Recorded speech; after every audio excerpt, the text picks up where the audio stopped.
What's going on, everybody? You know what it is. It's another episode of the D.B.A.B. podcast. With your boy, Kirton, Cletus, and Jack here, hoping to give you an episode real quick before the Cowboys kick off tonight so Jack can watch it and we can all watch the Cowboys continue uh, their journey to hopefully make it back to the Super Bowl, right? Goes down tonight on Thursday Night Football. But without further ado, we are the DBAB podcast. We're going to be talking.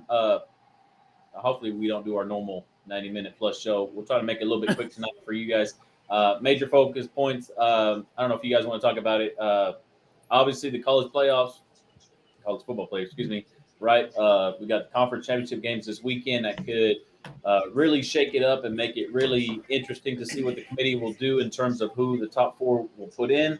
So we'll talk about that, the scenarios, kind of our opinion on how those games are going to go, this, that, and the other.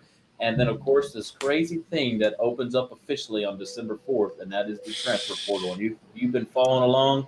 It is already crazy with who is going in. I'm sure more big names are going to be putting their name into the portal. We've already seen some. Miami's quarterback, Tyler Van Dyke's put it in there. The quarterback from Oregon State, DJ yeah, Uga, right? He's back in there today. Dante Moore, former five-star quarterback, UCLA, put his name in there. Riley Leonard from Duke, the Kansas State quarterback, Will Rogers from Mississippi State. Going to be a lot of big-time guys that put their names in. It's going to be interesting to see where the chips fall for those guys, and of course the coaching carousel that we've been kind of following, especially for college football. NFL, we've had our first fire with the Panthers. I'm pretty sure there'll be more on Black Monday after the NFL season comes to a conclusion here in a few weeks.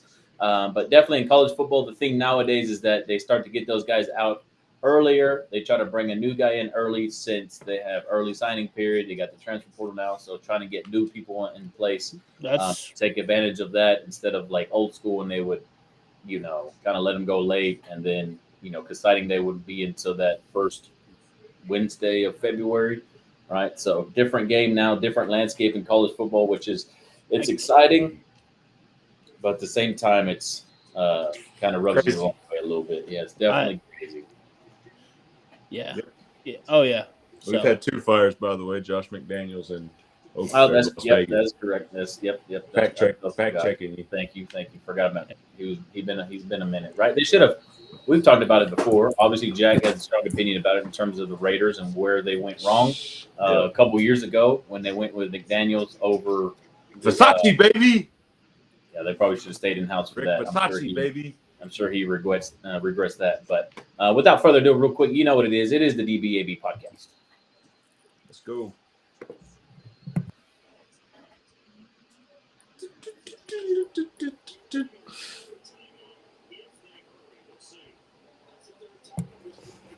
Juice. Hello. Good job on the theme song. Wow. Holy crap. What happened to it? Nothing played. I didn't hear it on my end, but all right, we're good. Oh, it played on my end, so we'll see what that final version, whether it's just through me or not. Yeah, but you'll have me and Jack going. Probably the graphic probably didn't even pop up either. So it's the just graphic did. Graphic popped up. What I've noticed when I go back and listen to our 33 episodes in, we still can't get it right.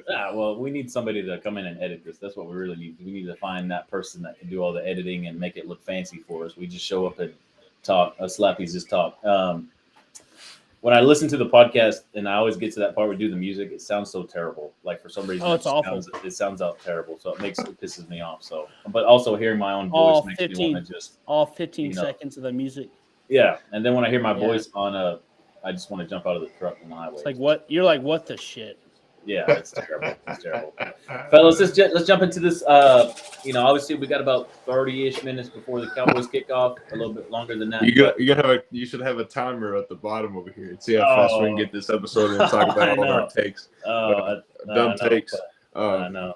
But college football playoff scenario is it's really intriguing this year with. Oh, definitely. I wrote there's 8 teams that have a viable chance to get into that top 4 off the rankings that came out early this week. Obviously, Georgia number 1, Michigan 2, Washington 3, Florida State 4 is your current playoff format right now, with Oregon, Ohio State, Texas, and Bama rounding out 5 through 8. But what really makes this interesting, it can really throw this into a tailspin and make it really, really difficult for the committee, right, and make it enjoyable for us to see who's going to get in and open up debates and this, that, and the other. There's going to be talks about it on the bigger media platforms in the sports world, but obviously starting at number 1, Georgia, they play Bama in the SEC championship game. That's going to be big. Because obviously if Georgia wins, then it knocks out obviously Bama out, gets knocked out automatically, and Georgia just stays number 1. But if Bama wins, for me, like this game and the Pac-12 game, is the Oregon Washington. Those two, like if Oregon and Bama win, it throws everything into great. Now you have all these one-loss teams besides maybe Michigan most likely is going to be Iowa, in my opinion. I don't see that going in. 100%. And then Florida State, if they were fully healthy with Travis, I would say they had no problem with LSU. But now with no Travis, LSU, Louisville, sorry, Louisville, yeah. I don't know if Louisville comes and plays like they've been playing all year, they might be able to get them. You know what I mean? In my opinion, like having them, I've watching Louisville against Miami, and then of course watching Florida State the last couple of weeks without Travis. A little bit different team. Still found ways to win. But stupid ads. But no, it's not as pretty. Yes. It's not as pretty. Taking a step back. You know what I mean? The best thing on Twitter is when Texas fans were bitching. I love you already starting with this. Nonsense. I don't give a flying crap about you. I don't. Yeah, and I was but like, obviously, the thing is this. My argument is this: beat OU. And no, really, right? Yeah, true. You beat Oklahoma, and they you don't beat Bama, bro. Come on, I don't give a crap. They beat Bama, bro. But you didn't take care of business against Oklahoma. I agree with beat that. OU, beat OU, beat OU, and you have an argument. So beating the playoffs. I sit in an office full of Texas fans. I bet that's awful. So that has to be the worst experience. You're my favorite person. Anyway, so we're they're awful. We're sitting here having a conversation. I'm like, hey man, you can take it as you want. When the college football playout came out, the top 6 teams, and I was like, hey man, I'm really surprised they didn't put Texas in the top 6. And I said that. And I said that they're usually really high and mighty on Texas. And he goes, that's not true. And I said, I knew you'd get off. I said, you get fired up. That's how it is. But I said, this is how you got to look at it. Was this Coblet? No. And I said, this is how you got to look at it. And I was like, look at the Big 12's overall teams right now. Right? So look at Texas. They beat a dismantled 6-6 Texas Tech team. Okay? Iowa State, 6-6? Baylor, 4-7, 4-6, whatever it is. Kansas State, 8 wins, 3 losses. BYU, 6-6. Cincinnati, 4-6, or whatever. I mean, you got to look at the overall conference as a whole, and the overall conference as a whole is not very good. Yeah, and also Texas should run like last year's team that went to the national championship. Are they bowl eligible this year? No, they're not. So, I mean, Texas, I get you're upset. Be upset. You beat Bama week 2. Okay, but if you strap it up, is Texas beating Alabama? If they play Saturday, is Texas beating Alabama strapped up Saturday? Probably not. That was before Milroe figured it out. Yeah. Before they figured out how to call for Milroe. But they dominated them. But yes. 100%. They dominated the line of scrimmage that game. Yes, but now are they going to beat Bama now? That's why we play the game. I mean, okay. Get 4. Give them 4 and let them go against the big dogs. The big dogs in the SEC right now. Let them get against the Georgia Bulldogs and see if they go pull out. How's that game going to be? It's going to be a good game. Here's the thing, though. Georgia has shown chinks in the armor this year. They're not the dominant Georgia they've been Yeah, the but last they've done 2 what they years. need to. There's no I question they're the understand that. number one team. There's chinks in the armor. Yeah, but it's kind of been, I don't want to say it's been hard for them, but literally when you look at Georgia the last, like this year and the last 2 years, like they won it 2 years ago when they were stacked, right? Stacked team. Come Mhm. back again last year. Most Another most of them play stacked for team most of them with, play for the Eagles now. yeah, another stacked team last year with a bunch of new faces, right? Because they've had so many guys go and get drafted and all this kind of stuff. They lose Bennett, come back this year with a whole new cast of people for the most part, but really, really high end quality guys that they brought in, still doing the same stuff. Now, it's still not as dominant as they have been, but like Jack said, they've taken care of business. I felt like the last week of the year when they kind of ran into Georgia Tech, it's kind of like that rivalry thing where sometimes in those games you just don't know what you're going to get, especially Georgia Tech being a way better team than what they've been in the past. So, I I mean, don't think think about they were. Auburn. Yeah, I Oh don't. yeah, that game. Holy Yeah, that was a shit! great game. Disappointed at the end, but also I too when I look love the at Iron Bowl.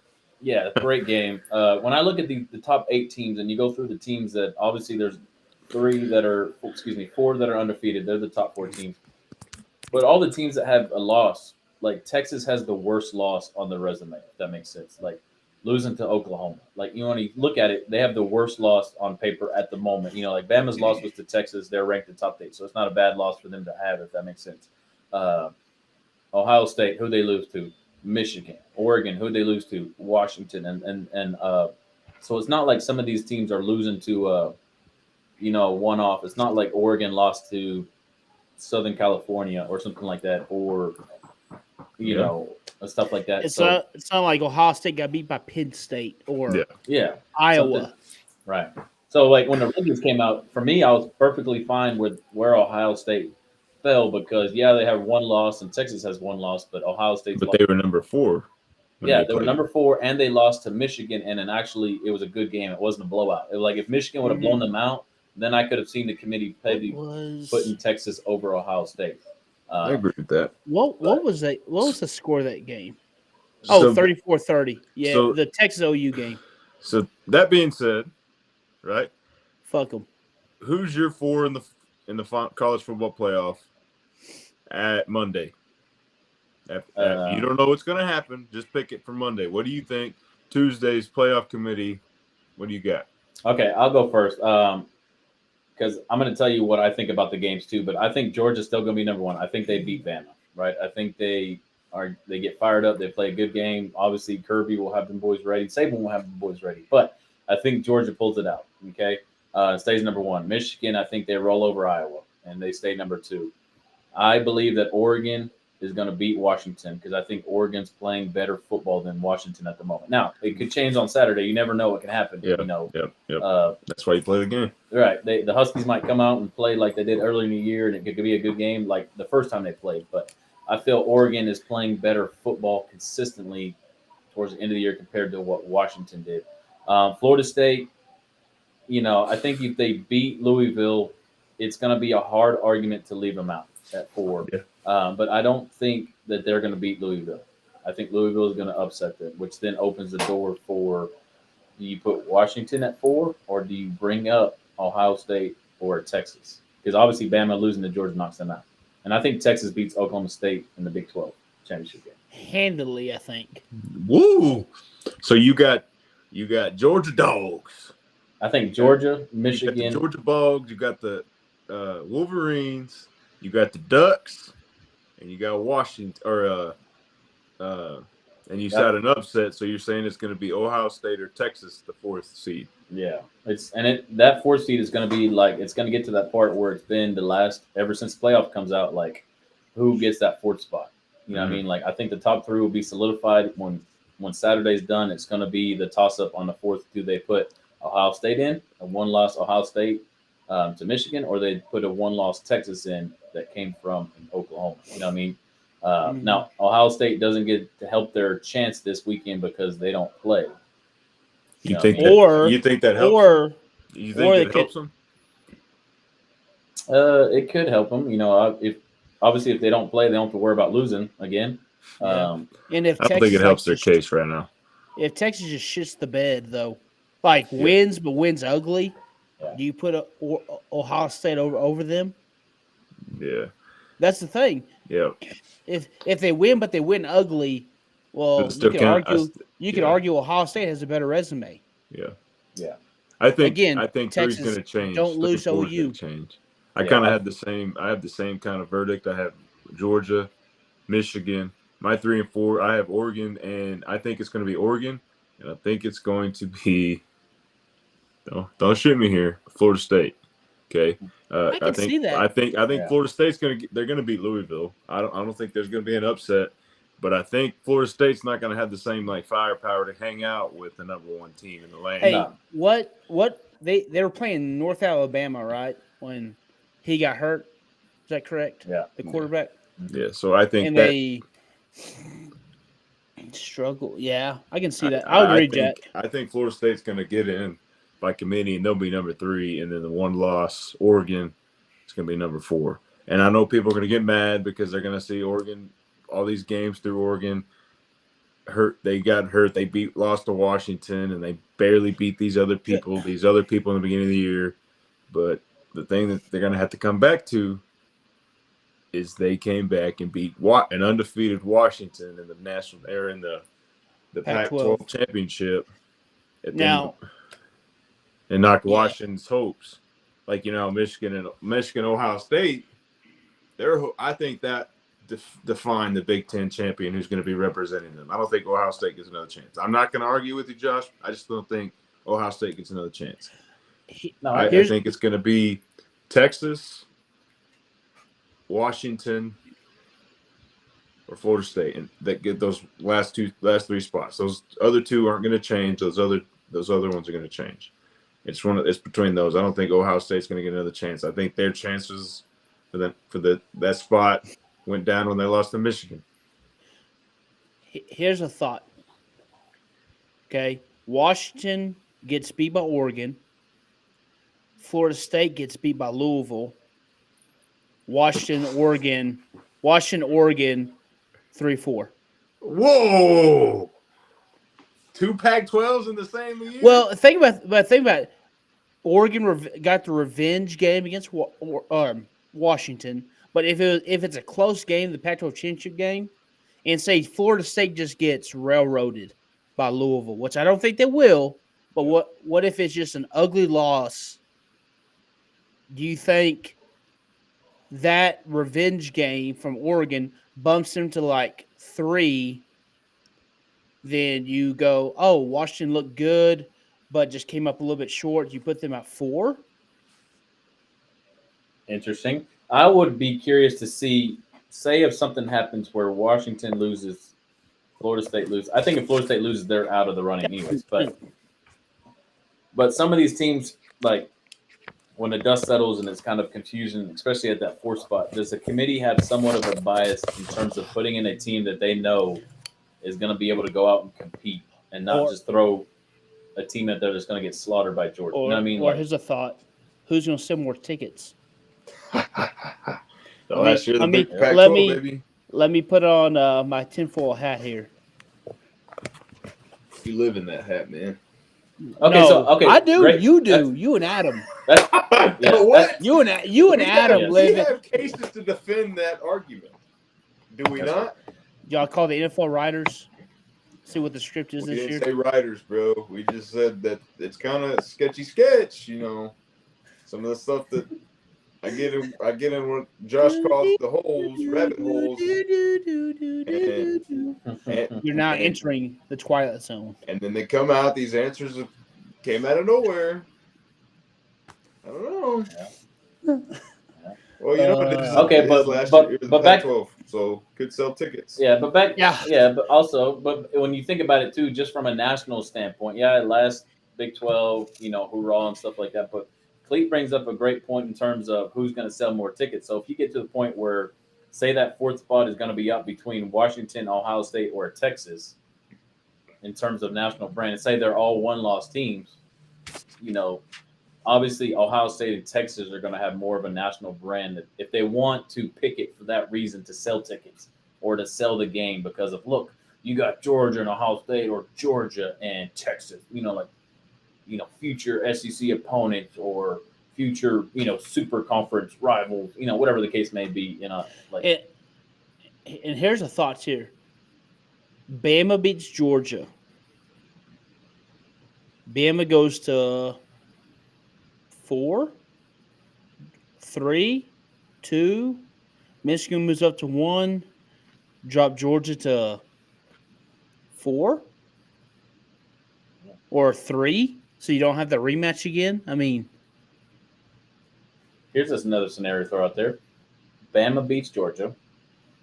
Michigan. Let's just say this. Let's throw this out there and let's have some fun with it. Bama beats Georgia. Iowa beats Michigan. Oregon beats Washington. Louisville beats Florida State. Now everybody's got one loss.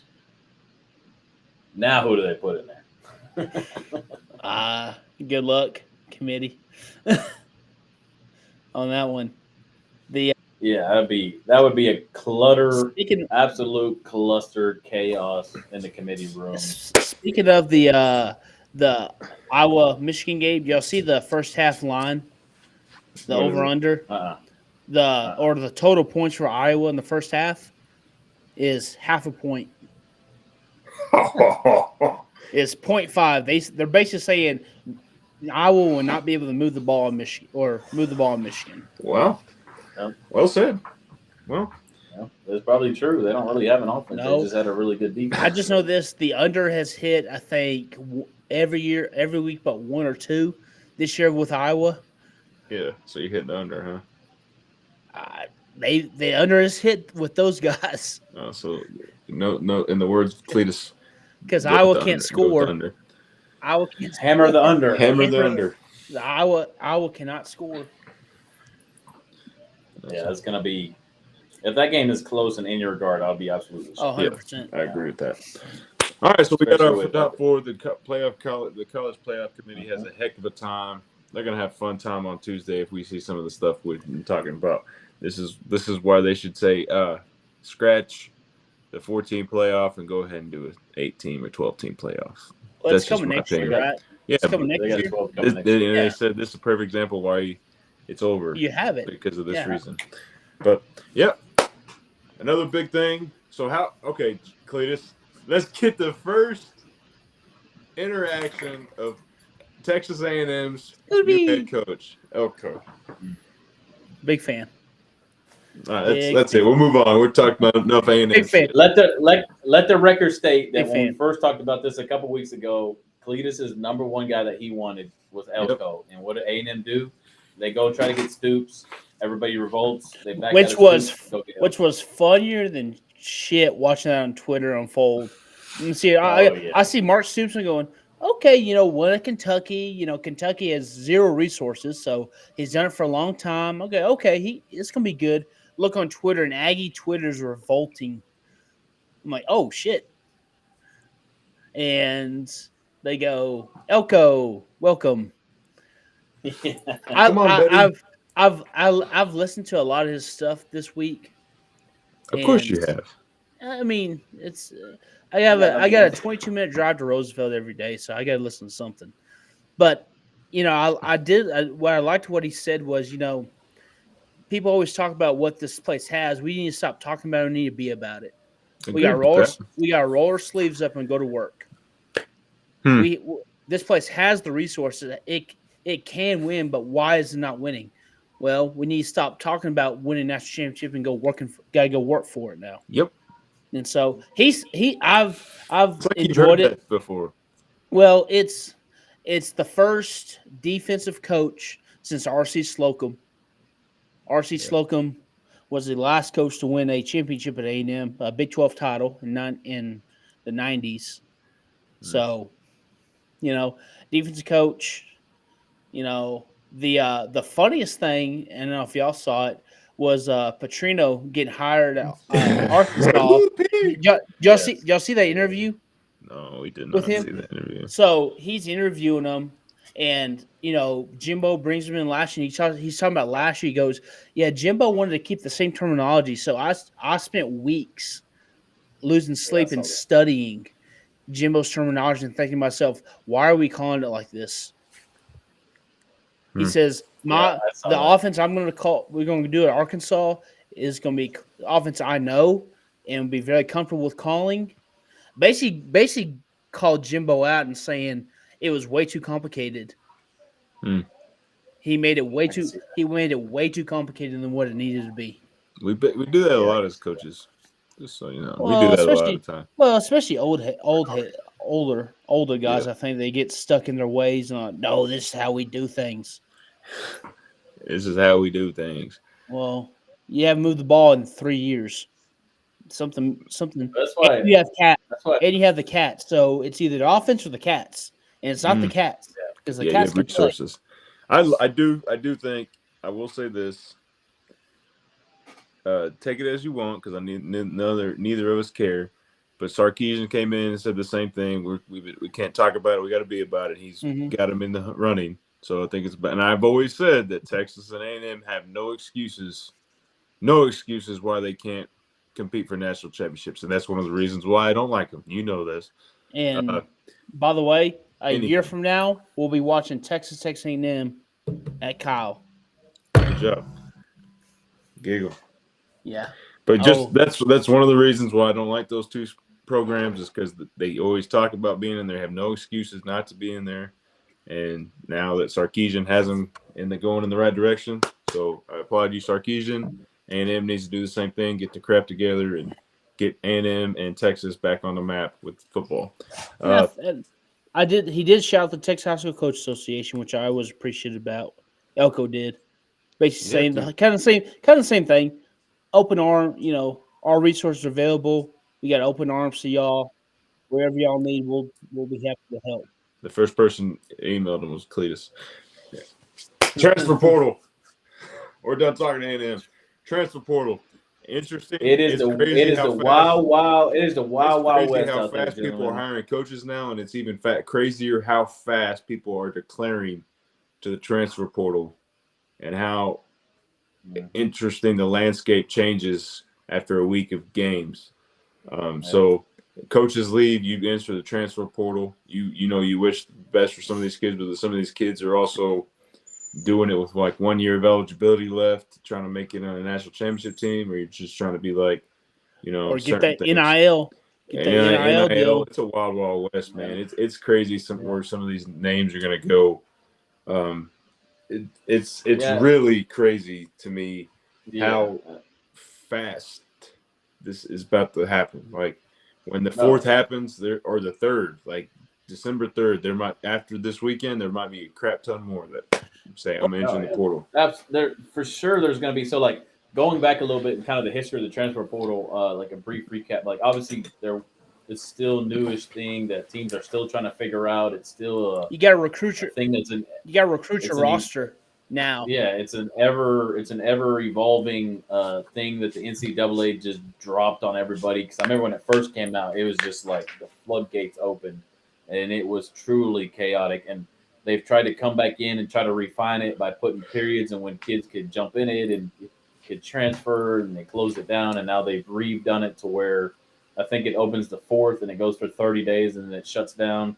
So now I think it's just one period. There might still be 2, but last year there was 2 opening periods where they could do it. But I think this year it might be 1. I'm not entirely sure, but it opens on the 4th. And like Jack said, it's going to be chaotic. And a bunch of kids are already popping out now, for several reasons as to why they pop, because schools can't, I'm sure there's behind the scenes through back doors, communications and stuff before they get into the portal. But as soon as they get in, that's when schools can officially start talking to them. And that's when they can start getting that NIL conversations going. And of course, Clete said it, like some of these kids, they're transferring for, in my opinion, the right reasons. Some of them are transferring for the wrong reasons. I understand they're chasing money and stuff, but like sometimes it's not the right way to go about it. You know what I mean? And just because you hop in the portal doesn't mean you're going to leave your team. But it's rare. But sometimes those kids go, you know what? I'm taking my day off. I'm coming back. Yeah, but the thing that they have to be leery about is when they jump into the portal, the school that they are leaving can take that scholarship and give it to somebody else. So it's not guaranteed if they hop in the portal that they can just, after a day or two, of like say maybe it's not as is popping as they want it to be. They're not getting as contact as much. And they're like, I want to drop out. Well, there could be a big chance that school says, nah, we're good. We're moving on. And then now you're stuck in the portal and you have to go somewhere. Sorry, your you know what I mean? scholar got taken by someone. Yeah, you know what I mean? So, and, there's situations where schools, I'm sure, could be open arms to bring kids back. But most of the time nowadays, when kids hop in the portal, you know what I mean? The coaches are moved on and they're going to go find somebody else in the portal. You know what I mean? So you hop in, they take somebody out. You know what I mean? So, yeah. And with all the big name guys, you know what I mean? NIL stuff, opportunities to play for more prestigious, things like conference championships and national championships, all that plays a factor. But, definitely the NIL drives a lot of it because, if it was just for chasing championships and all these portal guys would be trying to go to Alabama or Georgia or something like that. But it's a little bit more spread out based on the collectives that these schools can put together and pay for these guys. Yep. You know what I mean? And it's not. And again, like most people probably think, oh, they're getting paid, X, Y, and Z, and yeah, they're getting paid, which it's about time they can get compensated for their likeness and all that kind of stuff. But some of these guys, like even the top name guys, they're only getting, I say getting, but they're getting 7-figure deals. But it's not like they're getting $30 million to go play for a year out of school. You know what I mean? It's right. It's a couple million, but it's more than what they have gotten in the past or probably even last year. And for some of these guys, which I read a great thing today, is that they are probably making more money in NIL deals than they would probably make in NFL. Yep. If they declared their win. You know what I mean? So I can see some of these. That's why I think some of these guys are staying in college football longer. I would. You know what I mean? And I feel like that's the next evolution of college football. Now these guys are going to want to stay in college football for 6, 7, 8 years, making money. I saw something today. It may be the same thing you were talking about. It was who was Andy?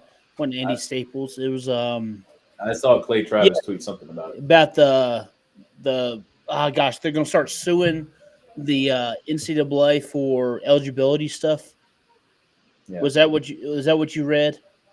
Yeah, it was something about antitrust stuff. Yes. To like basically say like allow players to stay in college for 6, 7, 8 years. Because you're making more money. Because you're violating the how a person makes money. You're keeping them from making money. Basically. And it's true, like some of these college guys, like let's go for example, like somebody like Quinn Ayers at Texas. He's probably banking in NIL, like comfortably banking money at Texas and stuff. But it's no guarantee that he goes to the NFL and banks. You know what I mean? Like he could be another. Who's the other Texas quarterback that went Archie and then didn't do much? Sam Ellinger. Yeah, you know what I mean. Like I don't even think he's in the league no more. He's a backup, I think. I don't know. No idea. Yeah, that's interesting. Well, it's like that's how they're doing. It's like that's how they're doing in women's basketball. They're staying in there longer because they're making more. Oh, they probably make more. Some of those big time college women basketball players make probably more in their NIL deals than they would make playing professionally anywhere in the world. You know what I mean? Yeah. So it's smart for them. And most of the college football players, it's not like every NFL player is making $15 million a year. You know what I mean? Like some of those guys are on the veteran minimum. They're making less than $1 million. Yep. You need to make more than $1 million in college being a college superstar. You know what I mean? But it's going to be interesting to see where a lot of these names fall. We talked about it early in the show, but just talking about quarterbacks, which are usually the biggest name guys when they get into the portal. Even though majority of the time what teams are truly looking for in the portal are guys in the trenches, right? Yeah. But you look at the names of the quarterbacks just alone. Like today you had Dante Moore come out. You've had the quarterback from Oregon State, DJ Ugalele. Whatever his name is, right? You've had Will Howard from Kansas State. You had Will Rogers from Mississippi State. You had the kid from Washington State. He hasn't popped in yet, but he will. And apparently he's already gotten like 10, 6, 7-figure deals from teams. Mm-hmm. But Cameron Ward is going to probably be a name that pops in there. The Duke. After this, the Duke quarterback. The Duke quarterback, Riley Leonard popped in there. Max Johnson. Tyler Van Dyke from Miami. Max Johnson is that backup, but he's going to go to in North Carolina. Yeah, and then of course after this weekend, like Jack was saying earlier, there's going to be even more names that pop in there too, like from some of these teams that aren't going to be able to continue playing for a national championship. Uh, there's going to be even more names that pop off and whatnot.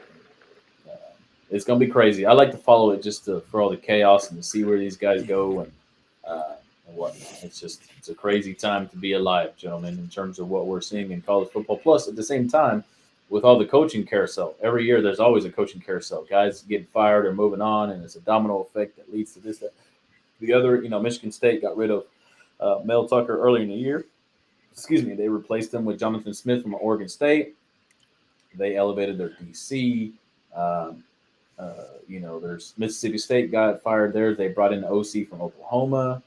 Uh, there's going to be more coming. James Madison coach is finalizing a deal with Indiana right now. Yep, saw that. So he's going to Indiana. Chip Kelly staying at UCLA. Here's one I saw today. Y'all saw who Baylor hired as their OC? Yeah, Spav. Yep, Jake Spavital, right? The former Texas State head coach. He's the OC at Baylor now. Jeff Traylor, Kingsbury are up for the Houston job. Yep, Houston's still open, which I'm sure they're going to try to hire soon. Yeah. Syracuse got the defensive back coach from Georgia. UTEP.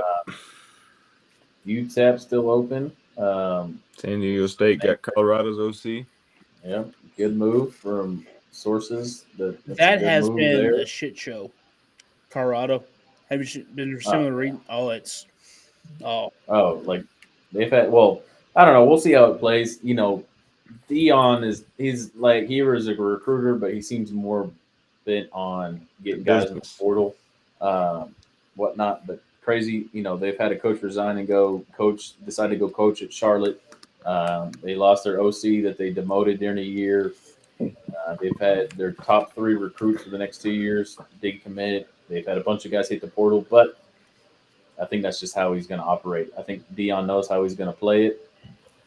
I don't think he's much into the recruiting aspect of it. I think he's more going to be just hitting on portal guys, getting some older, more experienced guys in there to try to turn it around quicker. Which, if you work the portal right and you bring in the right guys, you can flip your team in a year. You know what I mean? And a great example of that is Florida State.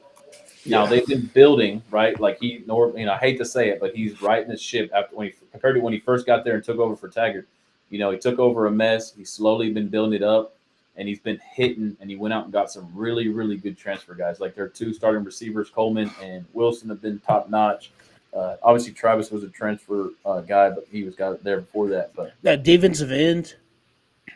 Yeah, Verse. Mm-hmm. There was a defensive tackle they got. Like they have really, really did well in terms of going to get portal guys and those guys being significant contributors to their program. Where other teams have kind of gotten a bunch of portal people, but you've had more misses than hits. You know what I mean? Like Miami's an example of that. Or their depth. They're just depth guys. Yeah, absolutely. In the rotation for the D line. So the 1 and 2 deep. And 2 for these coaches, where these college coaches, yes, they're making millions, but when their jobs on the line, like the portal gives them the option of going to get these experienced college players over an unexperienced high school football player coming up. You know what I mean? Now, no, there are high school players that come out from day one are just naturally gifted athletes that can come out and contribute, in their first year. You know what I mean? But kind of most of the time, if you can get a guy that comes in and he has 2 or 3 years of college football experience, he's going to be more of a benefit to you compared to having a 17 or 18-year-old come in who has no experience. You know what I mean? So I think all that stuff goes in hand. Recruit for your future, for your depth, bring in transfer guys to help fill in holes and gaps and stuff. All right. Any Be the Light moments? No, sir. No. Had a Be the Light moment. Got to see my boys last week. That was a Be the Light moment. Oh yeah, let's go, man. That was great. Nice. We freaking shut Caprock down.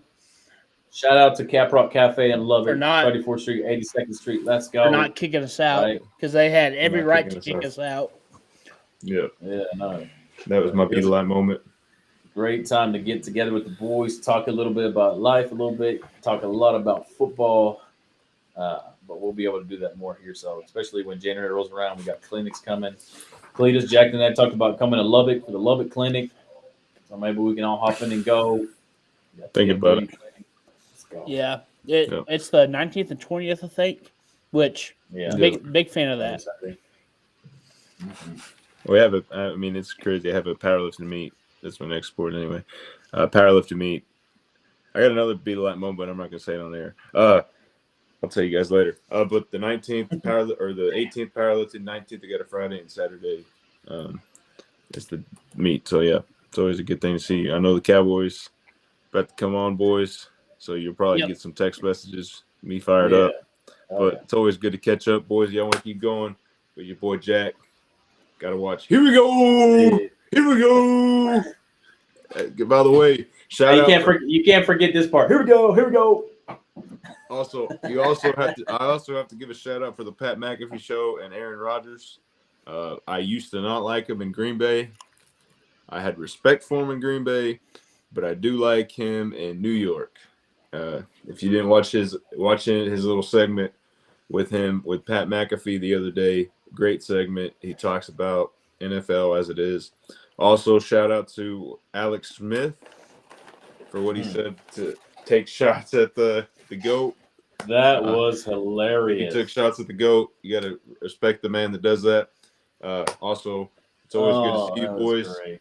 I'm going to leave it on that. And let's go. I can't wait to see this college football play out. Let's go. Puro Pinche Cowboys. Yes, sir. All right, homie. Go enjoy the game. We'll talk to you later. Bye. See you, Jack Poo.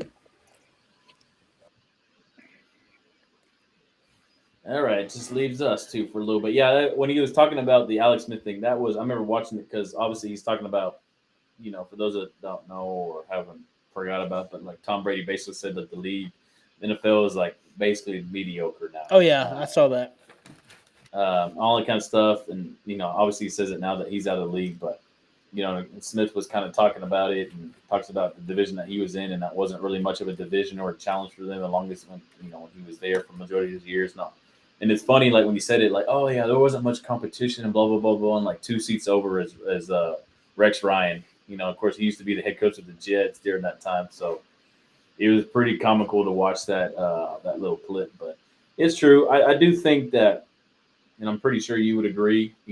I haven't watched tons of NFL. It's not like I watched every game this year, but a lot of the games that I've watched, for the most part, the product on the field has not been as good as what has been in the past. You know what I mean? Like defensively, I think defensively across the league have been pretty good, pretty solid, figure stuff out. Offensively, besides, maybe a handful of teams, it's just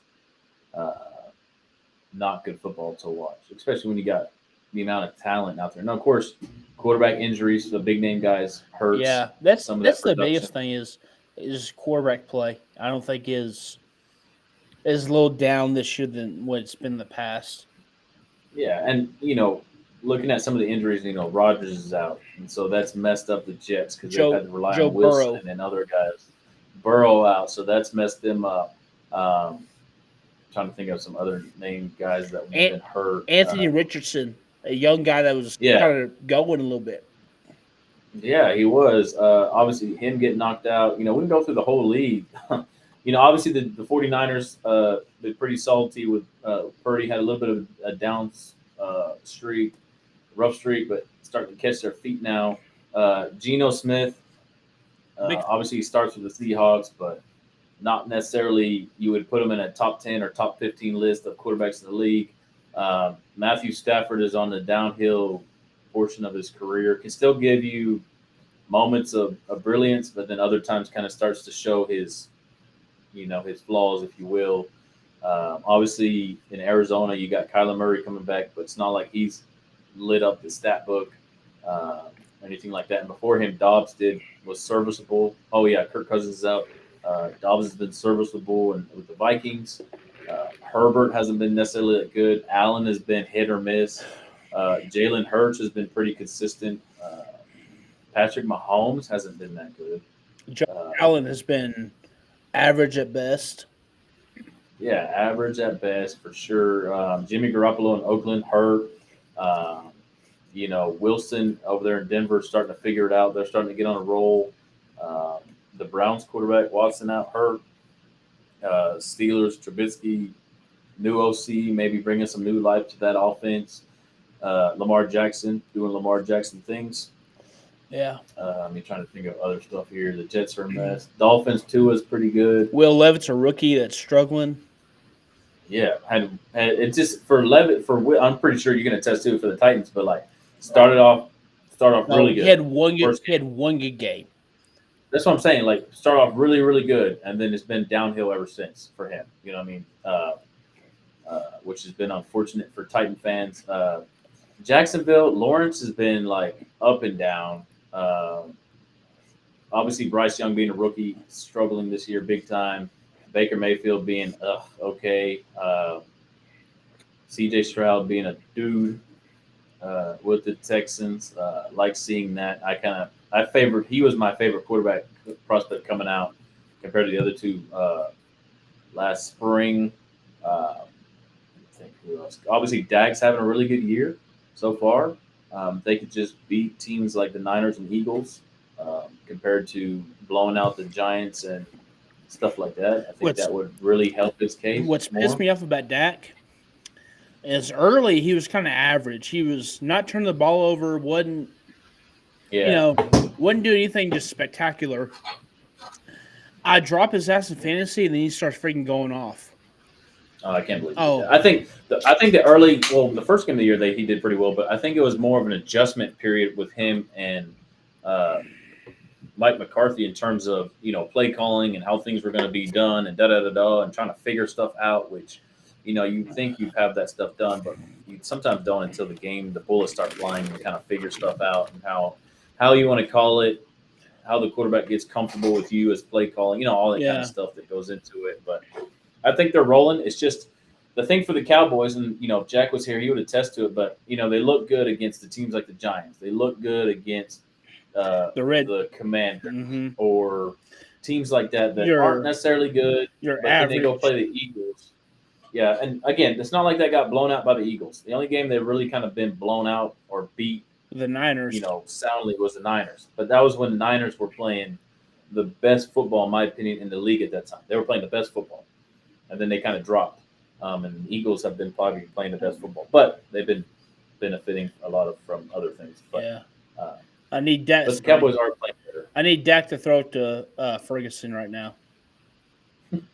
Sorry, I have Ferguson starting. Big fan of him. He's a good little young tight end for them.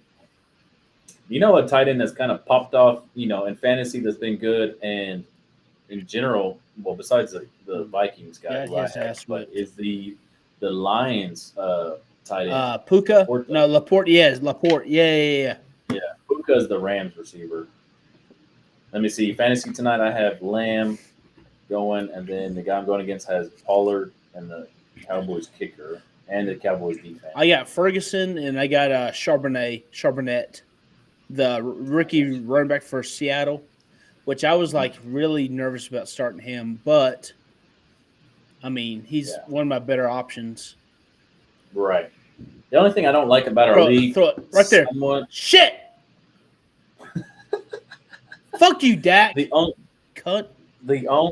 thing that I don't like about the fantasy league RN is that we have two offensive position players. So a lot of people have we have an offensive position player as one of our slots. So a lot of teams, everybody basically has two quarterbacks play, and it literally depletes everything in the league. And then once you guys get when Burrow got hurt, I had Cousins. When those guys get hurt and you got to pick up what's left, it's not very good. You know what I mean? It's just you rather just stick another skill guy out. Wow. Sorry. Dallas gave up a sack. 3rd and goal. Wow. That's a good fit. Yeah. Holy crap. Sorry. I need Ferguson to catch passes and score touchdowns. That will happen. It'll start early. So I know. That'll happen. He's been pretty good. Pollard got beat like a redhead stepchild right there. Mm. Oh man, so everything else going good in Graham Land? Yeah, it's everything's good. Obviously, Off season rolling. yeah, we transitioned to off season. We kind of officially started this week, trying to establish our culture, if you will, when it comes to weight room and how How's we're gonna do things. how's Owens? Is he? Great. Well, no, I guess I know like you're. what's his philosophy on that? On because I kind of know like how he grew up, like their Yeah. off season, Mhm. because they did like phases. Like phase one was like strength phase. Mhm. Phase two was like speed, Yeah. which they did a lot of super lightweight, but lightweight high like volume, but do like Right. speed training. Yeah. So far, right now, we haven't necessarily been able to come together, everybody, because everybody's all over the place. Like in the period, it's myself and then four other coaches. So we're not all there because everybody else is to their second sport or whatever. Right. But our main kind of emphasis right now is just more of like kind of yeah, we're working out and we're working on our mechanics of running and stuff because previously these there was there's stuff to be desired. What I mean, I'm not gonna say anything negatively about previous stuff, but you can kind of tell that the It's little never been details, worked. yeah, the little details of lifts and of running form and stuff haven't necessarily been emphasized. So we're trying to break that down and get and build that up to give them a foundation to build off of. And then the biggest thing is just getting these kids to, they bought in, they're bringing energy, the juice, but just kind to build some leaders to lead naturally instead of the coaches having to do it. Build in a culture where, it's a team first, kind of get rid of some of the little nuances that were The me guy. things that, yeah, the me guys or the, like one little thing that used to bug the heck out of Trevor and a lot of us was a lot of the kids were never like they could never just when you got onto them or said something they would never just be like yes or no sir. It's always they had They had an an excuse. answer They or had an an excuse for excuse. yeah, and so just trying not necessarily we want to get that out of them, and that's kind of been one of our focuses this early week in off season is that if something happens and you make a mistake or you do something wrong, it's not and then somebody corrects you or gets onto you, it's your response is yes sir or no or something like that. It's not well blah blah blah blah blah or da da da da da. Like we're trying to eradicate that from their mindset to where I don't care about. they can be coachable more. I don't care about your opinion right now. Just listen to what I'm telling you. Take Yeah. coaching and fix it. Yeah, and like I said, we have great kids. Like I said, they're buying into off season. They're bringing the energy. It's not like we have a bunch of slappies running around. You know what I mean? They're focused. Of course, it's in the early goings of your all season. They're going to be fired up. You know what I mean? It's been a couple weeks Let's since do. football ended for us. You know what I mean? It's something to do. Get routine built back into it. The only thing that kind of sucks is that in a couple weeks we'll have Christmas break, so they'll be gone, and then you know, so you kind of your momentum with all that kind of stuff stalls until you come back from that break. That's when you. But How many kids you have after school? it's a great question. I haven't been there in our after yet because I've been driving a bus, Gotcha. which the bus thing, and it's just like always like, always in my mind, I'm like, it's a love hate relationship. The love part is that, It's good little you know, easy money. we, yeah, like recently just doing a sub route, in the morning and afternoon this week, it's 32 and a half per route. So it's 65 a day. You know what I mean? So not awesome, but not terrible. A lot better than Or the what? previous school. 30 minutes of work. It's about an hour. The morning's a little bit. I would say the morning route is probably about 45 minutes. Afternoon route, there's more kids, is about an hour, give or take. So, it's still 30 something dollars an hour. You know what I mean? So Yeah.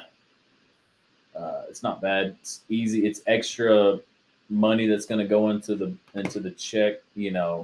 Each month. It's just the flip side of it is that you do that, but then you're sacrificing like if we have workouts in the morning, I'm not going to be there. The workouts after school, Not gonna not be going to there. be there. Yeah. You know what I No, mean? it's- So that's what happened at Sealy too. I missed all that in spring because I'm driving a bus, because always needing bus drivers and nobody else wants to step up, or not a lot of people have CDL. So it's just like, even if you say no, eventually it's going to circle back to where you have to do Or it. You know what I it'd mean? be like Mob or Trevor texting you, calling you, saying, "Hey, Josh, I need you to do this." Yeah, and we've all stepped in and done it. You Like know, myself, I've done several. Mobley's driving basically all fall. You know what I mean, to Mhm. help out, but it's just one of those things where you lose somebody and you right? can't ever replace And them. you really don't want to. You really don't want to do that to like Mob or Trevor either. You say no, Yeah, then you say no, then they call Mob, say, "Hey, Coach Mob, can you drive this?" yeah, Or yeah, and I don't. Yeah, and I don't. Honestly, at the end of the day, like you know, once I know the route and I know every stop, obviously I probably I just plug in my music and I just go and I just do my stop, bang, bang, bang, bang, bang, and turn it back. You know what I mean? So mhm. it gets to a point where it's just like, okay, but it does get to the point times where you kind of wish that you can be like, all right, this can somebody else take over? Like, Can someone get their let's CDL? just Can someone else yeah, get their CDL, please? let's flip flop weeks. I'll go a week, you go a week. Yeah, Let's help each other out. but it's the But whole. It's the whole. It's every week deal. It gets old, and I get that. You know, especially when it's morning and afternoon. Like yeah, if it was just strictly morning. all morning route, perfect. Yeah, I'm good with that. yeah, man. Or vice versa. You know what I mean? But So I had a it is what it is. I had a Just trying to help out. So I had a moment today, that an old moment, that I'm getting old in my coaching had happened today. One of my former players that I coached when he was a freshman sophomore at Hill Center, head boys mhm. basketball coach at Hill Center, and they're playing in our tournament this weekend. Wow. And this was my first like, oh shit, I'm getting old moment. It's It's that cycle of I've kids that you I've coach and coached and now they're coaching now. It's like, oh shit, holy yeah. crap. Talked to him for 2-3 minutes. Gave him a big old hug. Yeah. Proud of him. And asked We're getting up I asked we're him getting up there, big dog. I asked him going, so how's your first year? And he goes, Coach. He said, I go, a little different when you're the head guy, huh? A little more responsibility. He goes, Coach. Yeah, he said I like it, but it's a lot different than being an assistant. Hmm. It is. So got to do that. Got to have a little moment with him. It was freaking awesome. It was good seeing him. That's cool, man. And we're That's playing him. We're Roosevelt's playing Health Center in our tournament tomorrow at 1:30. okay. So I'm gonna try. I hate taking kids to tournaments because I always feel like that they act like jackasses, You're right. and it's just easier to stay in my room. But You gotta make it that expensive. that game, I would not mind. I would not mind taking my kids to, just because Right. I know obviously our kids playing on top of, I know the other head coach. Yeah. Absolutely. Perfect excuse to go watch it. Yeah, so it was a pretty cool moment. It was that old, the oh crap, I'm starting to get older. You're getting there, I'm Papa. I'm coaching against kids that I coached. Yeah. Getting there. It's getting there, my man. Yeah, I That's know. the crazy thing about this life is that it's just It's a it's that cycle. cycle. Yep. Mhm. So it was pretty cool though. A good see, like I said, it was good Good. seeing him. It was awesome seeing him. Freaking proud. That's I was awesome. proud of him. You know, Yeah, well, coaching as long as you've been coaching, it's no surprise that you're starting to run into your. It was only 10 years, man. Yeah, but when you think about it, like say, Health Center was your first job. Yep. You know what I mean? So if he was freshman, sophomore. So that's 4. So basically all through college plus 2 years. Yeah. You know what I mean? So it's getting there. You know what I mean? Yeah. You know, you turn around, next thing you know, you're 15 years into it, 20 years into it. Now you're definitely running into more of your former athletes everywhere that are into the game or around the game. Or you see one of your former students like waiting tables. Yeah. In Lubbock. Working big time jobs and stuff like that. So yeah. It's great. Oh yeah. So it's a good time. Oh yeah, man. Man, you got anything else? Nah, man, you know, other than that, you know, just the same old here. Good, man. You know, obviously just everything's going good. You know, I'm sure everything's going well over there in Roosevelt. Oh, yeah. You know, see y'all are adjusting now to a little bit more free time. Yeah. It's the worst feeling. Yeah. It's just like right out of the gate, it's the worst feeling. I made the comment to one of our coaches. I'm walking downstairs to the field house after school, and I look at him going, we should be practicing football. It feels weird not practicing football right now. Absolutely. Like I'm thinking to myself, okay, it's Wednesday, so we're doing our Wednesday practice. Getting, I'm just in my brain going, okay, all right, this week we're going doing this. So, but it's been good. You know, me and our OC, me and him are kind of in charge of equipment, so we've been doing that for the last 2 or 3 days. We've been inventorying everything. So we got all of our cloth inventoried the last 2 days, making spreadsheets, just making sure we have a count on every piece of clothing and cloth we got, because we did not do that. They didn't do that last year, and so we're just inventorying everything. And like next week we're gonna sanitize helmets and shoulder pads. Mm-hmm. You know, dip those, let those air dry.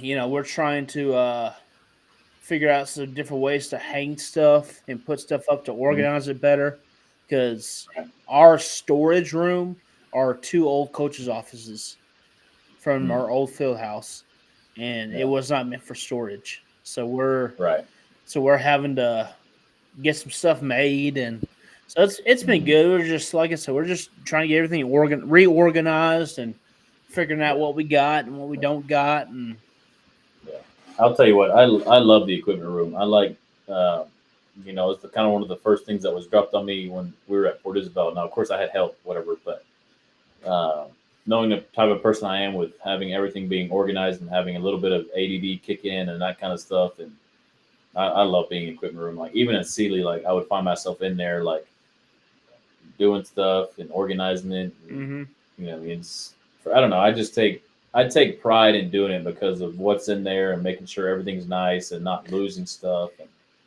And I mean, it just, for me, it's a special deal. Our big thing is like short shirt. We're trying to figure out a better way to handle that stuff. Does that make sense?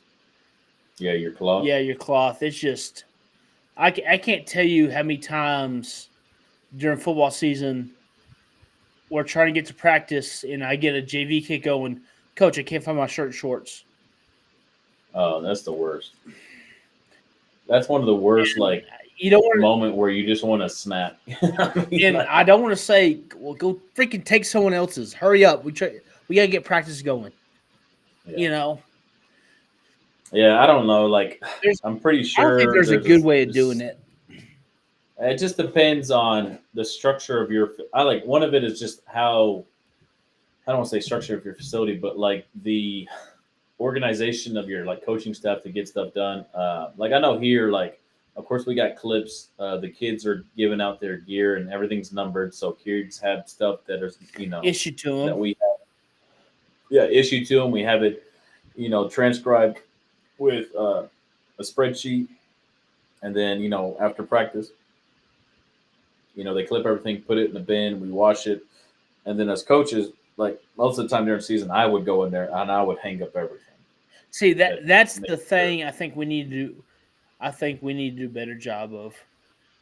I think because in the past when we had it to where you just leave it in the bin, you let the kids just go in there and pick it out.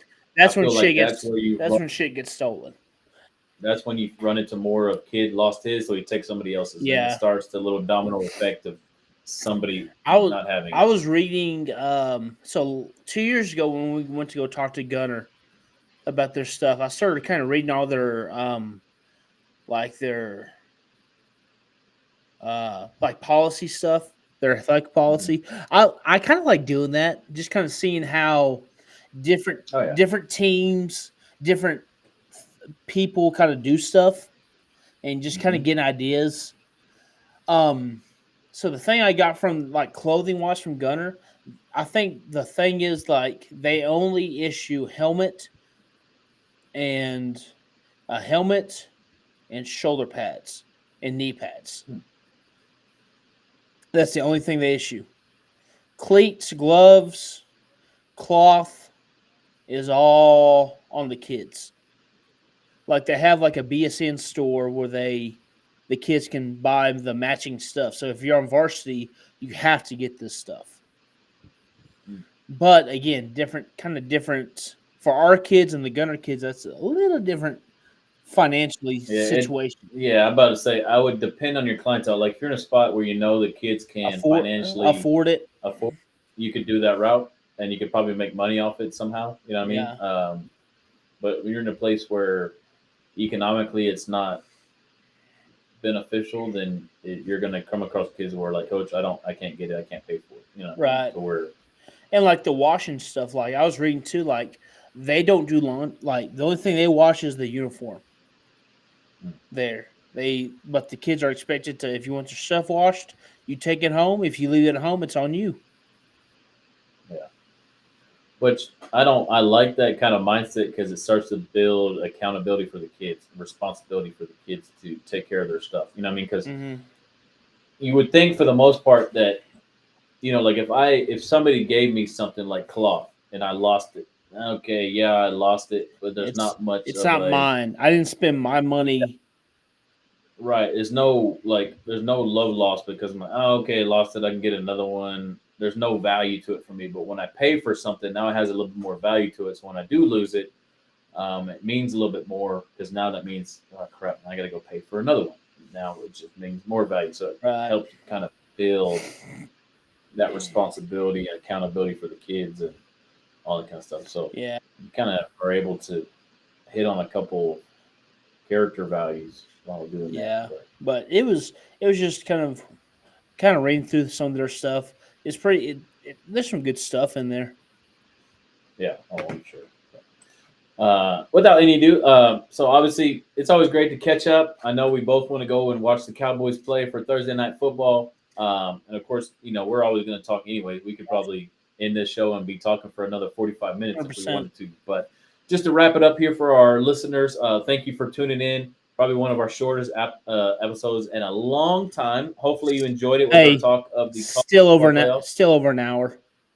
Still over an hour, but under 90 minutes. So um, this is good. I think if obviously this is good for us to be about an hour or so. Yeah. But recapping, talking about college football playoff, talking about the craziness of transfer portal, a lot of talk about basically college football because right now that's kind of like the main showpiece, if you will.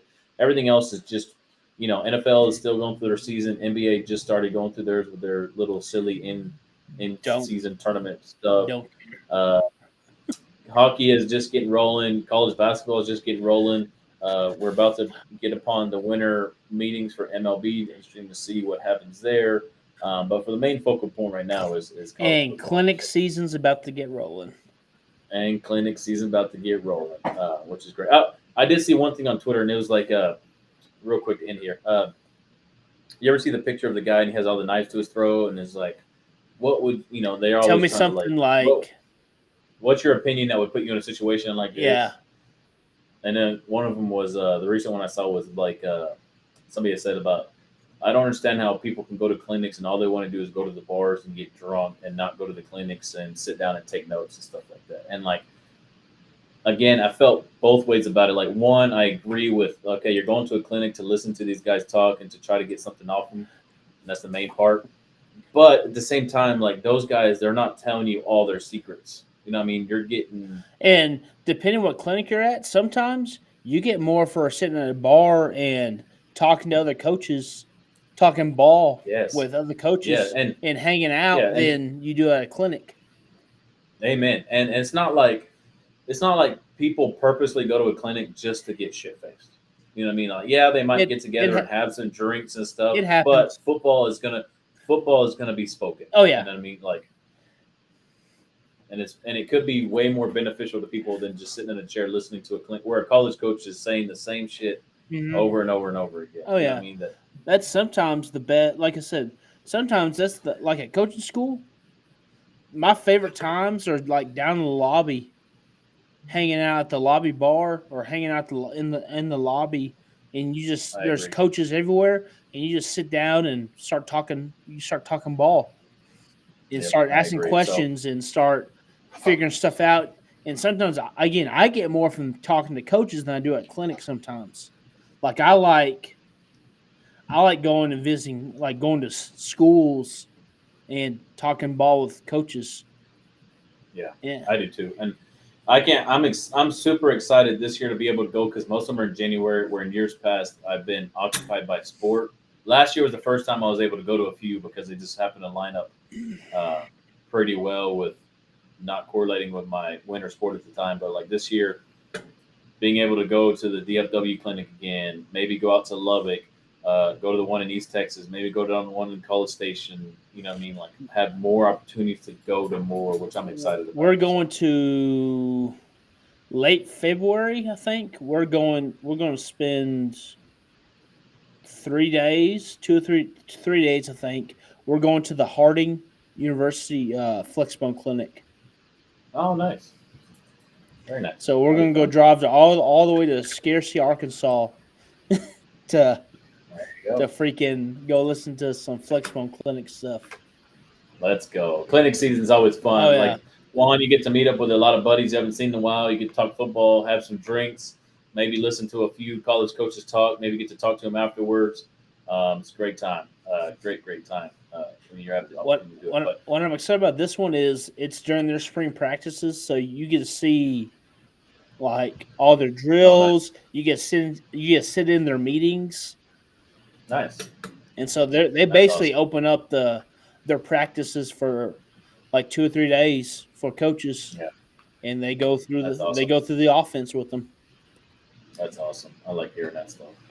But, exciting times, exciting times. Well, please, I'll let you go. I know you want to watch the game and relax for the rest of the Oh night, yeah, but it's a pleasure as always to talk to you, my man. yes sir. Take it easy, enjoy yourself, and we'll be talking to each other soon. So, and always remember for our listeners, this is the DBAB podcast. Remember, our podcast can be found anywhere podcasts are Apple, Spotify, all those places. We're on YouTube, so you can see our beautiful faces to match the voices for all of our voices that are made for radio.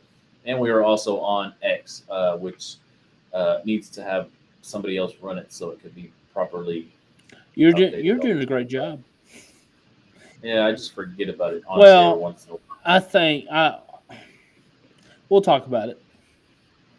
Yeah, but we'll get it figured Yeah. out. Maybe we'll find somebody to do it, whatever. But always remember, be the light, be nice to everybody out there.